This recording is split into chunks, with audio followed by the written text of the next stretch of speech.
10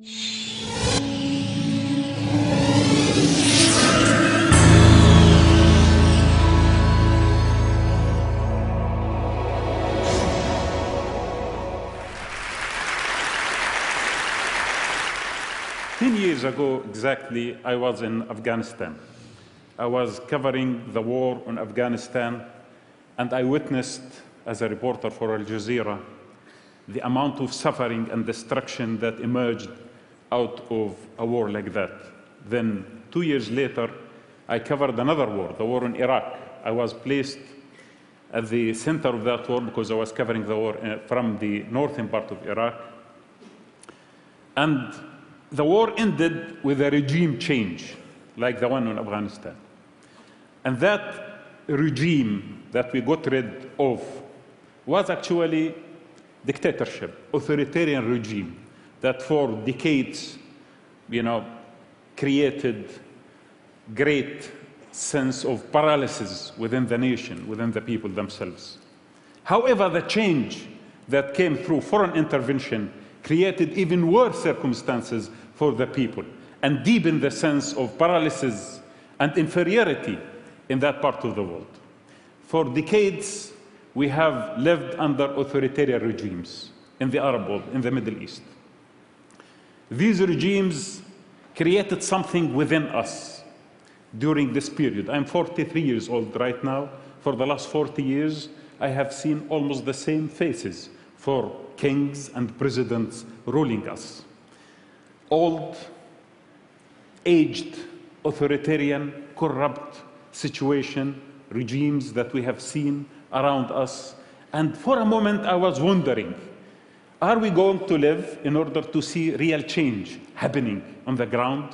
A change that does not come through foreign intervention, through misery of occupation, through, nations invading our land and deepening the sense of inferiority sometimes. The Iraqis, yes, they got rid of Saddam Hussein, but when they saw their land occupied by foreign forces, they felt very sad. They felt that their dignity has suffered, and this is why they revolted. This is why they did not accept. And actually, other regimes, they told their citizens, would you like to see the situation of Iraq? Would you like to see civil war, sectarian killing? Would you like to see destruction? Would you like to see foreign troops on your land? And the people thought for themselves, maybe we should live with this kind of authoritarian situation that we find ourselves in, instead of having the second scenario. That was one of the worst nightmares that we have seen. For 10 years, unfortunately, we have found ourselves reporting images of destruction, images of killing, of sectarian conflicts, images of violence emerging from a magnificent piece of land, a region that one day was the source of civilizations and art and culture for thousands of years. Now, I am here to tell you that the future that we were dreaming for has eventually arrived. A new generation, well-educated, connected, inspired by universal values and global understanding, has created a new reality for us. We have found a new way to express our feelings and to express our dreams. These young people who have restored self-confidence in our nations in that part of the world, who have given us new meaning for freedom and empowered us to go down to the streets. Nothing happened, no violence, nothing. Just step out of your house, raise your voice, and say, we would like to see the end of the regime. This is what happened in Tunisia. Over a few days, the Tunisian regime that invested billions of dollars in the security agencies, billions of dollars in trying to maintain, its presence, collapsed, disappeared because of the voices of the public. People who were inspired to go down to the streets and to raise their voices. They tried to kill. The intelligence agencies wanted to arrest people.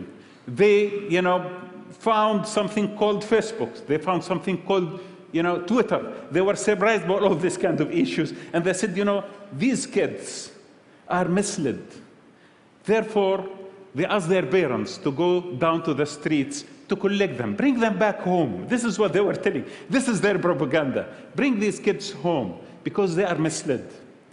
But yes, these youth who have been inspired by universal values, who are idealistic enough to imagine magnificent future, and at the same time realistic enough to, balance this kind of imagination and the process leading to it, not using violence, not trying to create chaos. These young people, they did not go home. Parents actually went to the streets and they supported them. And this is how the revolution was born in Tunisia. We in Al Jazeera were banned from Tunisia for years. And the government did not allow any Al Jazeera reporter to be there. But we found that these people in the street, all of them are our reporters, feeding our newsroom with pictures, with videos, and with news. And suddenly, that newsroom in Doha became a center that received all this kind of input from ordinary people, people who are connected and people who have ambition and who have liberated themselves from the feeling of inferiority. And then we took that decision. We are unrolling news. We are going to put the voice of these voiceless people. We are going to spread the message. Yes, some of these young people are connected to the internet, but the connectivity in the Arab world is very little, is very small, because of many problems that we are suffering from. But Al Jazeera took the voice from these people and we amplify it. We put it in every sitting room in the Arab world and internationally, globally, through our English channel. And then people started to feel that there is something new happening. And then Zain al-Abidin ibn Ali decided to leave. And then Egypt started. And Hosni Mubarak decided to leave. And now Libya, as you see it. And then you have Yemen. And you have many other countries trying to see and to rediscover that kind of feeling of how could we imagine a future which is magnificent and peaceful and tolerant. I want to tell you something, that internet and connectivity has created new mindset. But this mindset has continued to be faithful to the soil and to the land that it emerged from. And this was the major difference between many initiatives before to create change. Before we thought, and governments told us, and even sometimes it was true, that change was imposed on us. And people rejected that because they thought that it is alien to their culture. Always we believed that change should spring from within, that change should be, in reconciliation with cultural diversity, with our faith in our tradition and in our history, but at the same time open to universal values, connected with the world, tolerant to the outside. And this is the moment that is happening right now in the Arab world. This is the right moment, and this is the actual moment that we see all of these meanings meet together and they create this magnificent, the beginning of this magnificent era that will emerge from the region. How did the elite deal with that? The so-called political elite. In front of the Facebook, they bought the camel in At-Tahrir Square. In front of Al Jazeera, they started, creating tribalism. And then, when they failed, they started speaking about conspiracies that emerged from Tel Aviv and Washington in order to divide the Arab world. They started telling the West, be aware of Al-Qaeda. Al-Qaeda is taking over our territories. These are Islamists trying to create new Emirates. Be aware of these people who is coming to you in order to ruin your great civilization. Unfortunately, or fortunately, people right now cannot be deceived because this corrupt elite in that region has lost even the power of deception. They could not, and they cannot imagine how could they really deal with this reality. They have lost, they have been detached from their people, from the masses, and now we are seeing them collapsing one after the other. Al Jazeera is not a tool of revolution.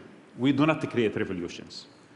However, when something of that magnitude happens, we are at the center of the coverage. We were banned from Egypt, and our correspondents, some of them were arrested. But most of our camera people and our journalists, they went underground in Egypt voluntarily to report what happened in Tahrir Square. For 18 days, our cameras were broadcasting live the voices of the people on Tahrir Square. I remember one night when someone phoned me on my cell phone, ordinary person who I don't know, from Tahrir Square. He told me, "We appeal to you not to switch off the cameras. If you switch off the cameras tonight, there will be a genocide. You are protecting us by showing what is happening at Tahrir Square." I felt the responsibility to phone our correspondents there and to phone our newsroom and to tell them, make your best not to switch off the cameras at night, because the guys there really feel confident when someone is reporting their story, and they feel protected as well. So we have a chance to create a new future in that part of the world.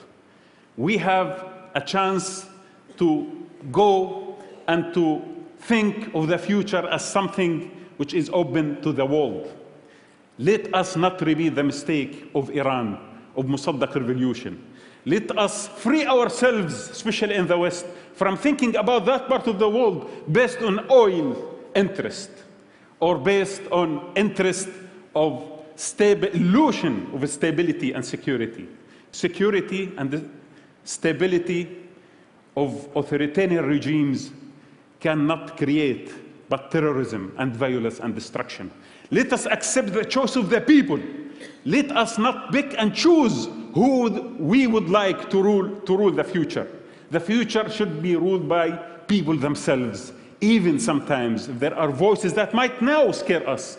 But values of democracy and the freedom of choice that is sweeping the Middle East at this moment in time is the best opportunity for the world, for the West and the East, to see stability and to see security and to see friendship and to see tolerance emerging from the Arab world, rather than the images of violence and terrorism. Let us support these people, let us stand for them, and let us give up our narrow selfishness in order to embrace change and in order to celebrate with the people of that region a great future and hope and tolerance.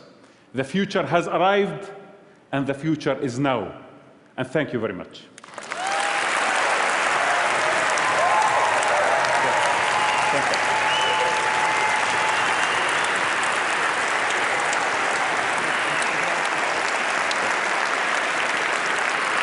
Thank you very much.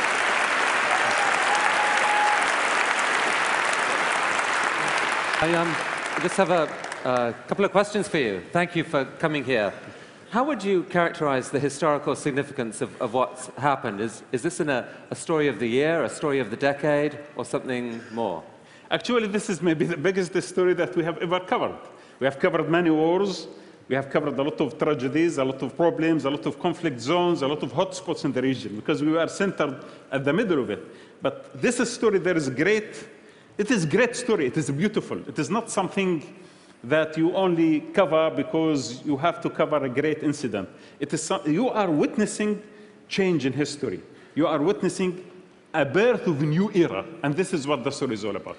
I mean, there are a lot of people in the West who are still skeptical, think this may just be an intermediate stage before much more alarming chaos. You really believe that if there are democratic elections in Egypt now, that a government could emerge that espouses some of the values you've spoken about so inspiringly? And people, actually after the collapse of the Hosni Mubarak regime, the youth who have organized themselves in certain groups and councils, They are guarding the transformation, and they are trying to put it on a track in order to satisfy, the values of democracy, but at the same time also to make it reasonable and to make it rational, not to go out of order. In my opinion, these people are much more wiser than not only the political elite, even the intellectual elite, even opposition leaders, including political parties. At this moment in time, the youth in the Arab world are much more wiser and capable of creating the change than the old, including the political and cultural and ideological old, regimes. So we are not... Great.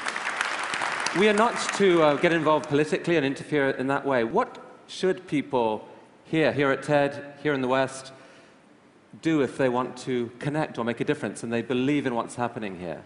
I think, we have discovered a very important issue in the Arab world, that people care. People care about this great transformation. Mohammed Nanabay, who's sitting with us, the head of our Al Jazeera Net, he told me that 2,500% increase of accessing our website from various parts of the world. 50% of it is coming from America, because we discovered that people care and people would like to know. They are receiving the stream through our internet. Unfortunately, in the United States, we are not covering but Washington, D.C. at this moment in time for Al Jazeera English. But I can tell you, this is the moment to celebrate through connecting ourselves with those people in the street and connecting and expressing our support to them and expressing this kind of feeling, universal feeling of supporting the weak and the oppressed to create much better future for all of us. Well, Wadah, a group of members of the TED community, TEDx Cairo, are meeting as we speak. They've had some speakers there. I believe they've heard your talk. Thank you for inspiring them and for inspiring all of us. Thank you so much.